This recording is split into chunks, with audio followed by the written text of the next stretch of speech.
What's up everybody, I'm Tim from Timber Ridge Gifts, and in this video I'm going to be showing you a new twist on the traditional citronella candles. Now spring is in the air, the weather's turning beautiful, but along with that nice weather comes these guys. Okay, so I know that was a cricket noise, but that was the only insect noise that my editing software had, but you still get the idea, so work with me a little bit.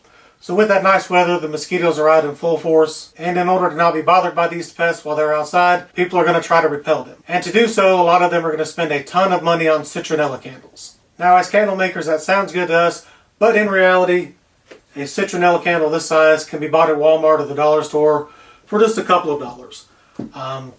Given the supplies and the equipment available to us, there's no way that we can make a candle this size for $2 and still turn a profit on it.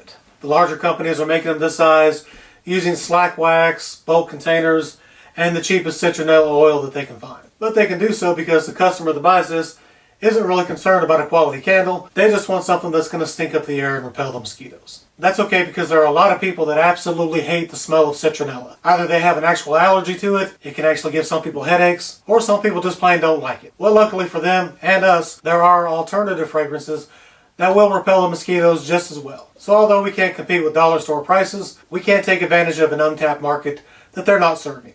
So let's talk about the supplies that we're going to need. First and foremost, the most important ingredient in these candles is going to be our fragrance oils. Now first let me say that I've not done any independent laboratory testing. I'm not a licensed entomologist. I'm not going to fill my house with mosquitoes and test these because my wife would kick me out. But I have had success with these in my own backyard, and these are alternatives suggested by most pest control companies. So in addition to citronella, other fragrances that mosquitoes absolutely hate are peppermint and eucalyptus, lemongrass, rosemary, and lavender. All of which are available from most candle supply companies. As you can see, the ones we're going to be using today I got from Candle Science. So our next supply that we're going to use is going to be our wax. For these candles, they're going to be outside, so you're not going to want to use a strictly soy-based wax. You don't want to use anything that's too soft, because most likely these are going to be left outside even when they're not in use. So if they're out in the sun, that soy wax is just going to melt and liquefy. It's going to trap a bunch of bugs and look ugly and not be as effective. So we're going to want to use a harder paraffin wax.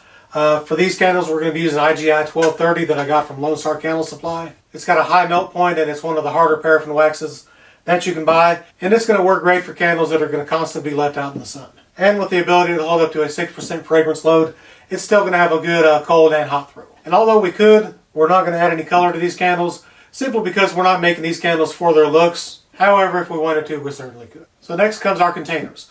For that, obviously, you can see we're going to be using terracotta pots. These are very inexpensive. They can be found just about anywhere. And they have that classic outdoor look, which will go great with citronella candles. Additionally, they're really easy to paint, so if you wanted to get your kids involved in this project, that would be a great step for them to help out in. But these obviously weren't designed to hold candles.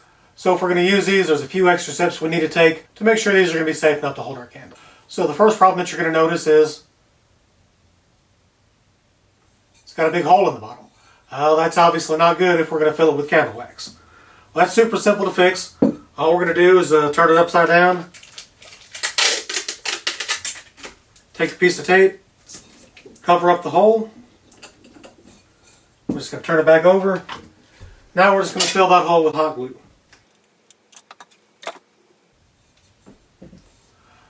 So the second issue we're going to have with terracotta pots is they're very porous. The reason that could be an issue for us is because it's porous, that melted wax and fragrance oil can actually wick up the sides of the container. So what you would have would be the entire rim soaked in wax and fragrance oil. If the wind were to blow and the flame were to catch that, it could actually turn this entire rim into a big wick, which is definitely something we don't want. We want to create a big strong candle, but we don't want a fire hazard. That's simple enough to fix it. All we have to do is seal the inside. Now they do make a lot of commercial sealants. I'm a little leery of using those because they come in aerosol cans. It would probably be okay once it dried, but the main propellant used in most aerosol cans is butane. I don't really want to spray butane into something that I'm going to later light on fire. It would probably be okay, but why take the chance when I can use something that most of us probably have in our craft drawer anyway? Simple Mod Podge. We'll just take it and just lightly paint the inside of this container. That'll seal it just as well as any commercial sealant will.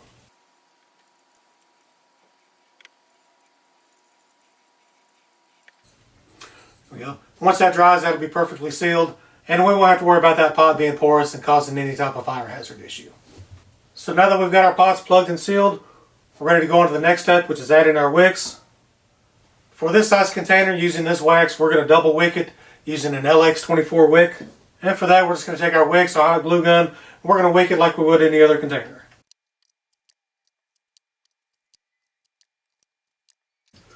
Now we're just going to set our wicks with a few wick bars. I'm using commercial wick bars. You can really use just about anything to hold these wicks in place.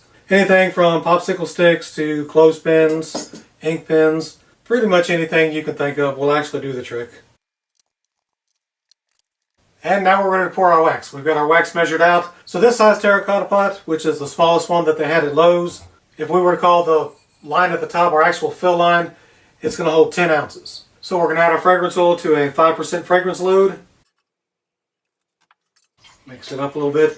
Now we're going to pour this IGI 1230 at 160 degrees. The actual suggested pouring temp is 175 to 185. But I want to be cautious of that hot glue plug that I've got in the bottom of this. I don't want to pour too hot and melt some of that hot glue and dislodge that plug and end up having a big mess on my table. So we're going to lower our pour temp just a little bit. It'll be just fine. For this first one, we're going to use the eucalyptus and peppermint. Next, we're going to use the lemongrass. And last, we're going to use the rosemary.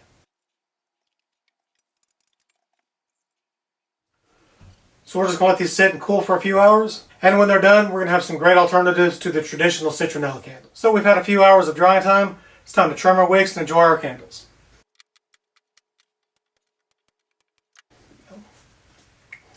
As you can see, they dried quite nicely. Our hot glue held on the bottom. So no leaks, no seepage. We've got them nice and sealed, so there's not going to be any wicking of the outer edge of the rim. The cold throw in each one is great. Strength-wise, I would rate it about a 7 out of 10. So now all we have to do is light them. And it's bye-bye mosquitoes. This can be a great DIY project if you're looking to make your own, and it can also be a great new addition to your product line. Thanks for watching, everybody. Make sure you subscribe to my channel, check out all my playlists. Thanks for watching, and I'll see you next time.